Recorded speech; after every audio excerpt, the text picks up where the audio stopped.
تو ایسے لوگ جو جمعے کی جمعے جاتے ہیں وہ ہنگامہ مچا دیتے ہیں. امام کے بچے نہیں ہیں, امام کی رشتہ داری نہیں ہے, امام کی سسرال نہیں ہے, امام کی ددھیال نہیں ہے, امام کی ننیحال نہیں ہے, امام کا کون نہیں ہے, امام کے چچا بھی ہیں, امام کے تاؤ بھی ہیں, امام میرے تمہارے طرح آدمی ہے. مجھے بتاؤ, کہیں کوئی مر جائے گا تو امام کو جانا پڑے گا یا نہیں جانا پڑے گا؟ کہیں کوئی پیدا ہوگا تو امام کو جانا پڑے گا یا نہیں جانا پڑے گا؟ کہیں کسی کو تکلیف ہے, کہیں کسی کی طبیعت اچھی ہے, کہیں کسی کی خراب ہے, ہزار ذمہ داری امام کے ساتھ ہوتی ہیں. اگر ایک دو دن امام غیر حاضر رہ جائے تو لوگ بے وجہ اس کا حساب کرنے پہ تل جاتے ہیں اور پھر امام کے پیچھے ہاتھ دھو کے پڑ جاتے ہیں.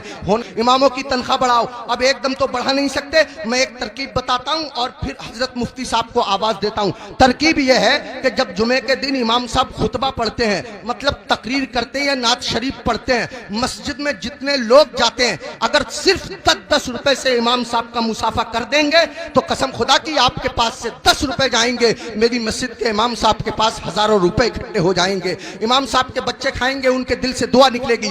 دیکھ, اماموں کی تنخواہیں بڑھاؤ, ملا کرو.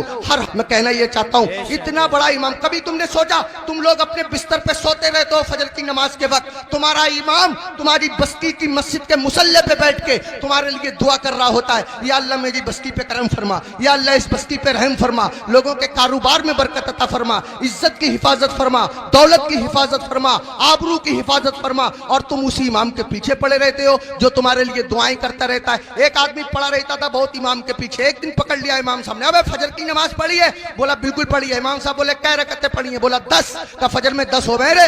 کہہ رہا چلو 15 مان لو. امام صاحب بولے 15 ہوتی فجر میں؟ کہہ رہا چلو 20 مان لو. امام صاحب بولے پٹ جائے گا, دماغ خراب مت کر. منہ لٹکایا ہوا گھر گیا, بیوی بولی کیسے منہ لٹکائے پھر رہے ہو؟ کہنے لگا رے امام صاحب نے پکڑ لیا, بولے فجر پڑھی ہے, میں نے پڑھی ہے. انہوں نے رکعتیں پوچھ لی, میں نے 10 بتائیں, 15 بتائیں, 20 بتائیں, 25 تک پہنچ گیا, مگر اتنا ہے کڑے امام ہے وہ بھی مانے ہی نہیں. تو بیوی کہہ رہی ہے تم بھی تو پاگلوں جیسی باتیں کرو, 4 بتا دیتے 4. تو کہہ رہا تو سچ میں ہی پٹوانے والے کام کر رہی ہے. جو امام ضدی امام 25 میں نہ مانا وہ 4 میں کیسے مان جائے گا؟